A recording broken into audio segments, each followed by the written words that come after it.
خوابوں کی تعبیر یہ نفسیات کے ڈاکٹر سگمنڈ فرائڈ نے لکھی تھی۔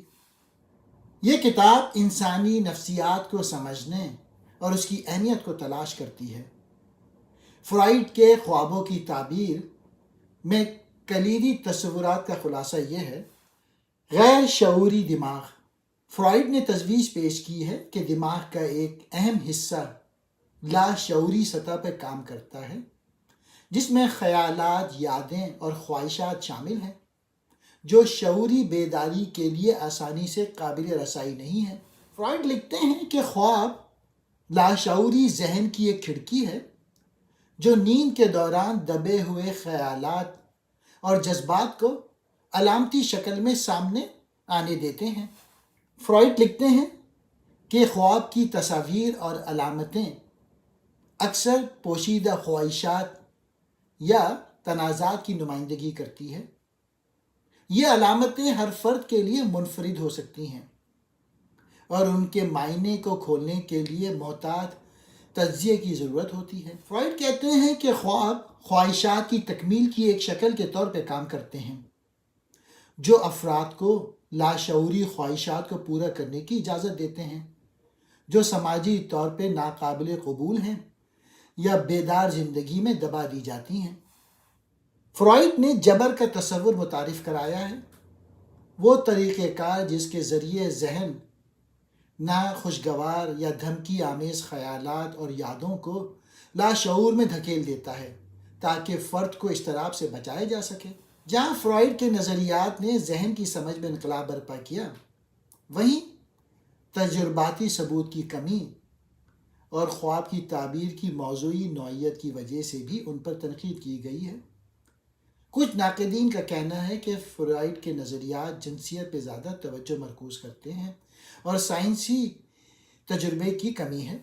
ان تنقیدوں کے باوجود خوابوں کی تعبیر ایک تاریخی کام ہے جس نے نفسیات اور ادب کے شعبوں کو متاثر کیا ہے۔ فرائڈ کی لاشعوری ذہن اور خوابوں کی علامتی نوعیت کی کھوج نے انسانی رویے کے مطالعے اور ذہنی عمل کی تفہیم پر دیر پا اثر چھوڑا ہے۔ اس کتاب نے ایک ایسا کام کیا ہے جو بے ہوش دماغ اور ہمارے خوابوں پر اس کے اثر کو تلاش کرتا ہے۔ اس کتاب میں بتایا گیا ہے کہ کس طرح خواب ہمارے پوشیدہ خواہشات اور دبے ہوئے یادوں کو ظاہر کر سکتے ہیں۔ فری ایسوسی ایشن کے طریقہ کار نے فرائڈ کو اس نتیجے پر پہنچایا کہ خواب دبے ہوئے بچوں کی خواہشات کو بھیس بدل کے آتے ہیں۔ کہ کارل ینگ کے مطابق خواب ہمیں ایماندارانہ پیشکش کرتے ہیں کہ ہم واقعی کون ہیں۔ خوابوں کی چیز کو عام طور پہ لوگوں نے مذہبی عقائد اور پراسرار چیز کے طور پہ دیکھا ہے، بلکہ ایسی چیز کے طور پہ جس کا کوئی نہ کوئی مطلب ہے۔ اس الفاظ میں خواب کوئی ایسی چیز ہے جس کی تشریح کی جا سکے۔ فرائڈ کا نظریہ یہ تھا کہ بہت سے نفسیاتی مسائل دبے ہوئے جنسی خواہشات سے جنم لیتے ہیں۔ اس کے خواب کے نظریے میں بعض اشیاء جنسی یا جنسی اعضاء کی علامت ہیں۔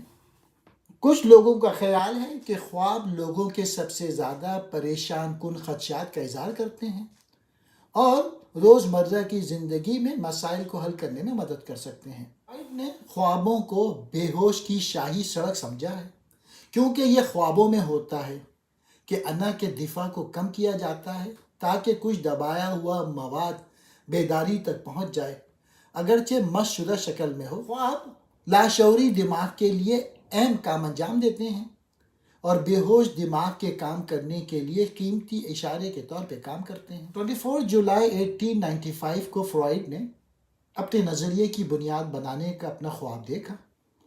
وہ ایک مریض ارما کے بارے میں فکر مند تھا جو علاج میں اتنا اچھا نہیں کر رہا تھا جیسا کہ اس کی امید تھی۔ فرائڈ نے در حقیقت اس کے لیے خود کو مورد الزام ٹھہرایا اور خود کو مجرم محسوس کر رہا تھا۔ فرائڈ نے خواب میں دیکھا کہ وہ ایک پارٹی میں ارما سے ملا اور اس کا معائنہ کیا۔ اس کے بعد اس نے ایک دوا کا کیمیکل فارمولہ دیکھا جسے ایک اور ڈاکٹر نے اس کی آنکھوں کے سامنے ڈال دیا تھا اور اسے معلوم ہوا کہ اس کی حالت دوسرے ڈاکٹر کے استعمال کردہ گندی سرنج کی وجہ سے ہوئی۔ اس طرح فرائڈ کو جرم سے نجات ملی۔ فرائڈ نے اس خواب کو خواہش کی تکمیل سے تعبیر کیا۔ اس کی خواہش تھی کہ ارما کی حالت جو خراب ہے اس کی غلطی سے نہیں بلکہ اس غلط سرنج کی وجہ سے ہوئی اور کسی اور ڈاکٹر کی وجہ سے۔ اس خواب کی بنیاد پہ فرائیڈ نے تجویز پیش کی کہ خوابوں کا ایک بہت بڑا کام خواہشات کی تکمیل ہے۔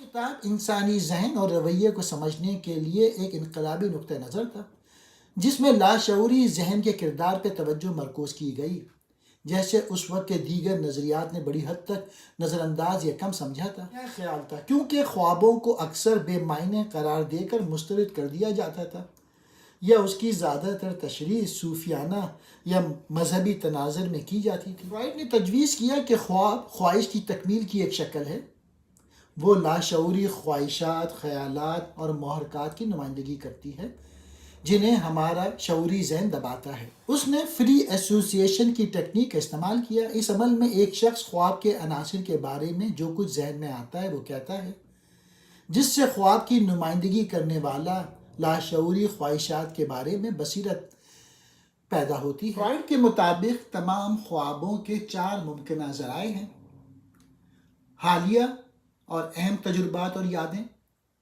دوسرا بچپن کے اہم واقعات، تیسرا نیند کے دوران جسمانی احساسات جیسے پیاس، چوتھا معمولی تجربات۔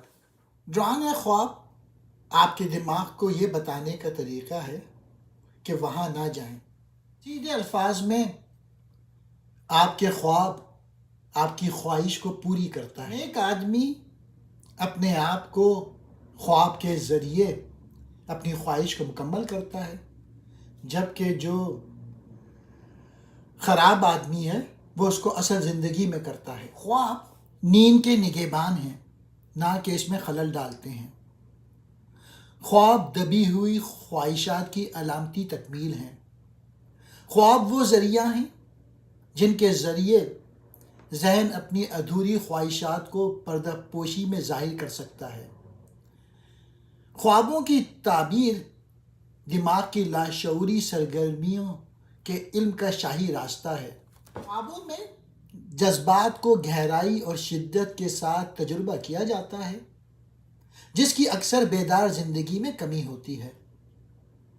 خواب غیر حل شدہ مسائل اور تنازعات سے نمٹنے کا ذہن کا طریقہ ہے جو ہماری اندرونی جدوجہد کی علامتی نمائندگی کرتے ہیں۔ خواب روح کے سب سے گہرے اور سب سے زیادہ قریبی حرم میں ایک چھوٹا سا پوشیدہ دروازہ ہے